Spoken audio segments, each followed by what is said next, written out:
Dari tribunnews.com Jakarta, ekspresi tak biasa yang ditunjukkan di wajah Alwiansyah saat menyanyi membuat anak daerah Amamoto, Kolaka, Sulawesi Tenggara ini viral.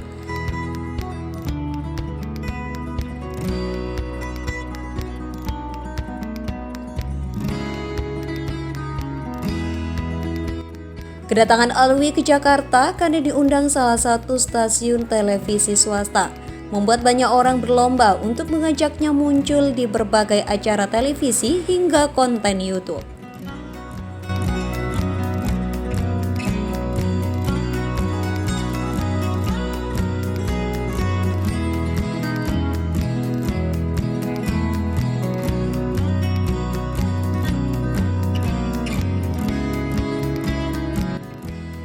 Berangkat ke Jakarta, Alwi yang sehari-hari bersekolah dan membantu orang tua bertani itu rupanya sangat terkesan dengan perjalanan yang hampir memakan waktu 5 jam.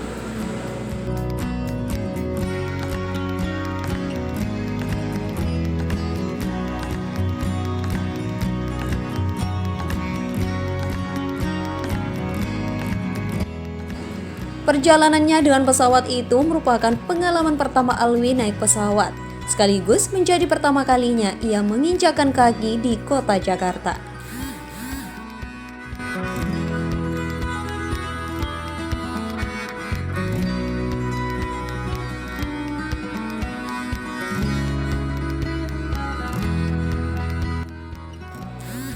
Hal itu seperti diungkapkan Alwi ketika menjadi bintang tamu di podcast Grit Buka Praktek.